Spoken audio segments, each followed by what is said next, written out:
Vivre la liturgie en ayant la tête au ciel et les pieds sur terre. En 2023, nous avons célébré les 60 ans de Sacro Sanctum Concilium, autrement dit la Constitution sur la Sainte Liturgie. Ce texte fondamental a été promulgué en 1963 et c'est un acte essentiel du Concile Vatican II. Au numéro 10 de ce texte, nous trouvons la liturgie et le sommet vers lequel tend l'action de l'Église et en même temps la source d'où découle toute sa vertu. Il implique de cela que la messe du dimanche est au cœur de la vie d'une paroisse. Même, entendons-nous, ce n'est pas forcément suffisant, puisque chaque chrétien est invité à la prière, à la lecture, à la catéchèse. Il y a aussi le service et la dimension fraternelle. Donc tous ces services sont très importants dans une paroisse. N'empêche que la messe du dimanche reste le cœur de la vie d'une paroisse. Je me permets de vous partager 3 convictions.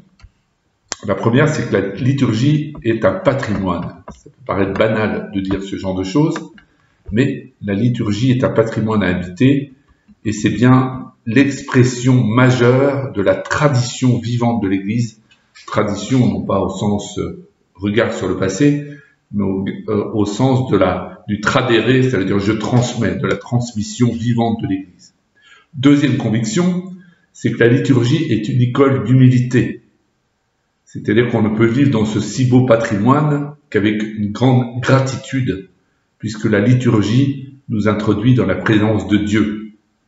Donc on doit être humble avec la liturgie, et ça c'est vrai aussi pour les personnes en charge de l'animation liturgique, que ce soit les lectures ou les chants, dans le sens, ou les prêtres bien sûr évidemment, dans le sens où il faut le vivre dans l'humilité, puisque ça nous dépasse bien largement, et c'est très lié à l'histoire même de l'Église et à la tradition qui vient d'être évoquée. La troisième conviction, c'est que la liturgie se vit en ayant la tête au ciel et les pieds sur terre.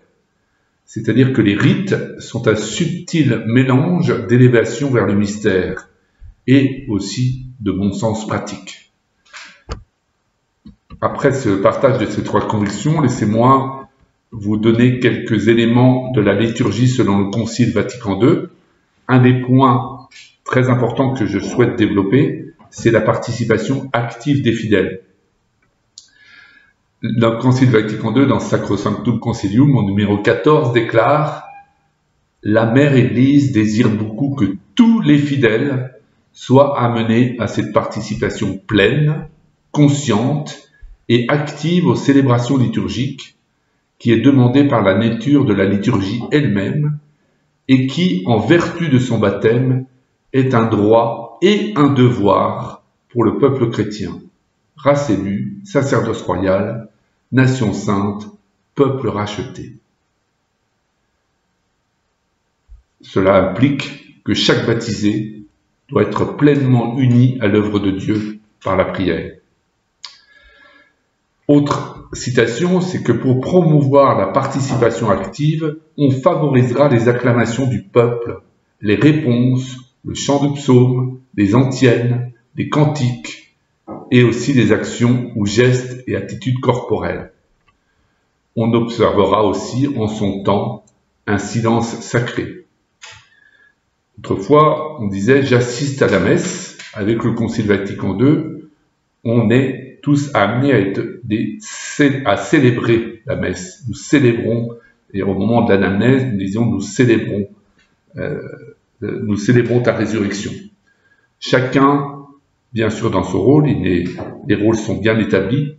Il est hors de question de prendre la place du prêtre, mais chacun dans l'assemblée a un rôle et participe en répondant aux prières. Nous le faisons dès le début de l'assemblée. Dès que le prêtre nous y invite, nous répondons aux prières. Un des textes aussi essentiels que j'ai développé lors de ma présentation deuxième vendredi du mois de janvier, j'ai donné beaucoup de détails sur la présentation générale du missel romain, la PGMR. La présentation générale du missel romain concerne l'art de célébrer la messe. L'art est l'ensemble de moyens, de procédés réglés qui tendent à une certaine fin. Aussi, la célébration liturgique, la messe notamment, procède fondamentalement à un art de faire, un art de l'action et de la mise en œuvre plutôt que de l'œuvre intellectuelle et conceptuelle. La qualité de l'art de célébrer la messe se situe dans des proportions et des rythmes, la justesse des relations, la musique, les chants, les contrastes, ainsi que dans l'agencement de ces éléments entre eux. La finalité de cet art est la célébration du mystère pascal du Christ par action de l'Esprit Saint pour la gloire du Père et le salut de tous. Alors cette PGMR ne présente pas un art, elle ne présente pas un art figé ou un rubricisme, mais en art de mettre en œuvre la messe et sa finalité, avec une noble simplicité. Les rites manifesteront une noble simplicité, seront d'une brièveté remarquable et éviteront les répétitions inutiles. Ils seront adaptés à la capacité des fidèles et en général, il n'y aura pas besoin de nombreuses explications pour les comprendre. Et ça, c'est très important puisque, on le sait, il y a eu des tendances de débordement, on a voulu faire une liturgie bavarde, n'en rajoutons pas, suivons la PGMR, suivons cette noble simplicité, tout est bien fait, tout a été bien prévu, bien réfléchi par des gens bien plus compétents que chacun de nous. Le statut de la PGMR. La présentation générale du missel romain, c'est une instruction liturgique essentiellement normative, qui comporte plusieurs formes littéraires, canoniques, et qui régit la célébration eucharistique de la catholicité. La PGMR et ses prescriptions s'inscrivent dans l'ecclésiologie de communion de Vatican II. Là, et je vais vous inviter à retrouver la PGMR, notamment sur les sites en ligne, sur Internet, et notamment le grand chapitre que j'ai beaucoup détaillé à ma présentation de janvier sur les différentes parties de la messe. Laissez-moi juste apporter un éclairage sur la liturgie de la parole. Dans cette PGMR, il est dit « La partie principale de la liturgie de la parole est constituée par les lectures tirées de la Sainte Écriture, avec les chants qui s'y intercalent. En outre, l'homélie, la profession de foi et la prière universelle la développent et la concluent. Car, dans les lectures que l'homélie explique, Dieu adresse la parole à son peuple, il découvre le mystère de la rédemption et du salut, et il offre une nourriture spirituelle. Et le Christ lui-même est là, présent, par sa parole, au milieu des fidèles. Cette parole divine, le peuple la fait sienne par le silence et les chants, et il y adhère par la profession de foi. Nourri par elle, il supplie avec la prière universelle pour les besoins de toute l'Église et le salut du monde entier. Là, j'insiste sur le fait que la liturgie de la parole, l'ambon, est un lieu de la présence réelle, puisque le Christ se rend présent par sa parole. Les lectures bibliques. Dans les lectures, la table de la parole de Dieu est dressée pour les fidèles et les trésors bibliques leur sont ouverts. Il importe par conséquent d'observer l'ordonnance des lectures bibliques qui montre bien l'unité de l'un et l'autre testament et de l'histoire du salut. Et il n'est jamais permis de remplacer les lectures et le psaume responsorial qui contiennent la parole de Dieu. Un petit instant. Qui contiennent la parole de Dieu par d'autres textes non bibliques. Donc on ne remplace pas, c'est très important de bien suivre et nous allons le voir pourquoi, d'ailleurs dans une quantification de l'évolution qu'a permis le Concile Vatican II, l'évolution du nombre de textes de l'Ancien et du Nouveau Testament. Autre point, dans la célébration de la messe, avec peuple, les lectures sont toujours proclamées à l'ambon. L'ambon est et à Sainte-Thérèse, nous avons cette chance-là, est de la même matière que l'autel. Et ça, c'est très important. Ce sont tous les deux des signes de la présence réelle, la table de la parole et la table eucharistique, qui sont des temps importants, bien sûr, du déroulement de la messe, que nous retrouvons de manière finalement très résumée et très spirituelle dans le prologue de Saint Jean.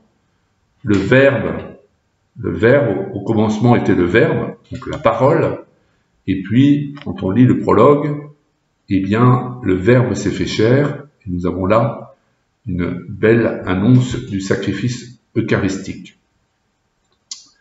Autre point, le Christ est présent dans sa parole car c'est lui qui parle tandis qu'on lit dans l'Église les Saintes Écritures. Pour présenter aux fidèles avec plus de richesse la table de la parole de Dieu, on ouvrira plus largement les trésors de la Bible pour que, en l'espace d'un nombre d'années déterminé, on lise au peuple la partie la plus importante des Saintes Écritures. Donc cette évolution du Concile Vatican II met en avant tout à fait la parole de Dieu, sa proclamation, son écoute et son accueil en vue de sa mise en pratique, et c'est sans contexte un des apports majeurs du Concile en matière liturgique. Après Sacrosanctum Concilium, le Concile d'ailleurs a publié Dei Verbum, qui condense son enseignement au sujet de la révélation divine et des rapports entre la parole de Dieu, la tradition, la Bible et le magistère de l'Église. Sachez-le, avant les réformes liturgiques opérées par le pape Pie XII, seulement 1% de l'Ancien Testament et 16,5% du Nouveau Testament étaient lus à la messe.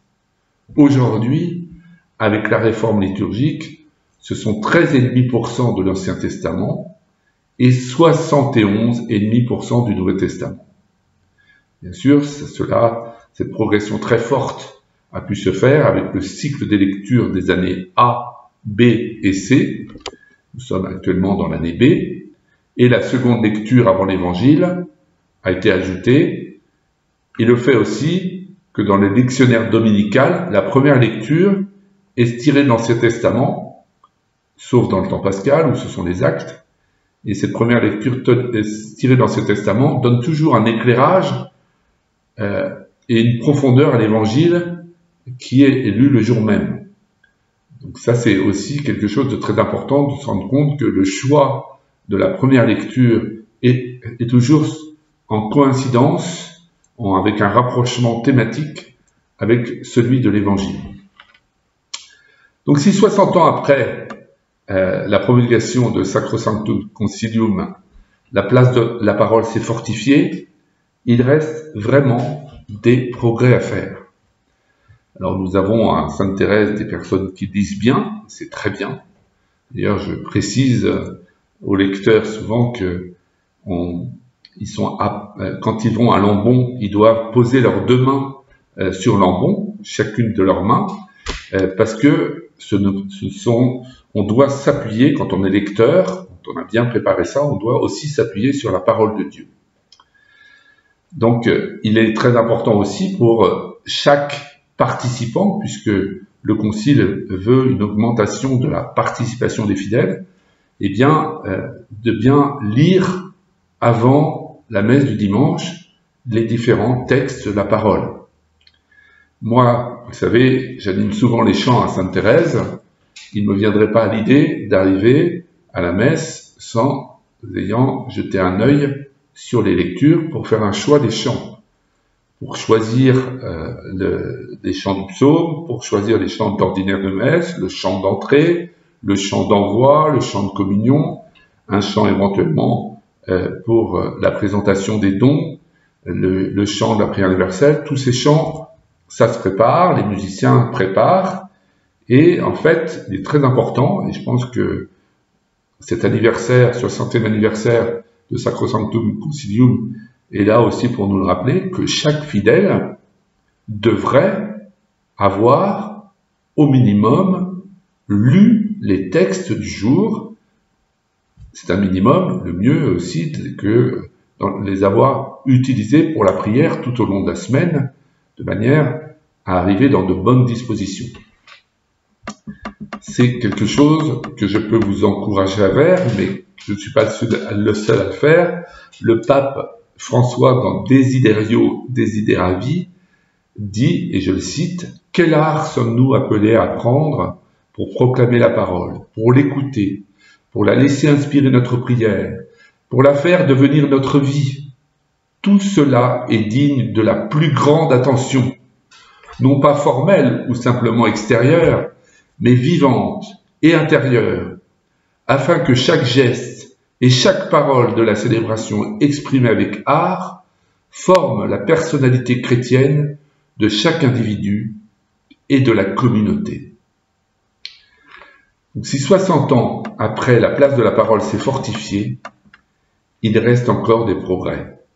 La qualité de la lecture, les prédications qui suivent, les temps de préparation, je ne fais que me répéter, mais il est très important vraiment de faire un effort, et peut-être que le temps de carême qui s'approche peut être le moment de se dire, tiens, je vais m'y mettre, je ne viendrai pas à la messe du dimanche sans avoir lu les lectures du jour. Voilà. Et pour terminer, je citerai le pape Benoît XVI lors de son discours à la Curie romaine de 2005. « Aujourd'hui, nous pouvons tourner notre regard avec gratitude vers le Concile Vatican II.